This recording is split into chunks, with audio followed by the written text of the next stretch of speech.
Tapi Tuhan sebut kawan-kawan yang di muka dunia ni tak tentu lagi akhirat mu kawan juga dengan dia. Dan banyak daripada kawan kamu di muka dunia ni tahu-tahu terbalik menjadi adu, menjadi musuh. Berpunca daripada dasar kawan, dasar bersaing itu kan kita nak berkawan, kawanlah. Kerana Islam mengajar pada kita ni berkawan. Kita jumpa dengan orang tersebut, Assalamualaikum, Waalaikumsalam, jabat salam, doa selamat. Tanda Islam ajar manusia ni berkawan dia berbaik. Tapi berkawan dengan orang dasar atas apa?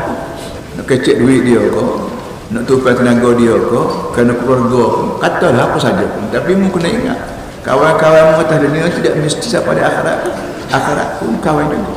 Banyak di antara orang yang kita kawan atas dunia terbalik jadi musuh. Dalam ayat lain sebut istabarra alladhina tabi'u min alladhina ittaba'u wa ra'u al'adab wa taqatta'at bihim al-asbab. Qala alladhina ittaba'u law anna lana karatan fanatabarra'a minhum kama tabarra'u minna.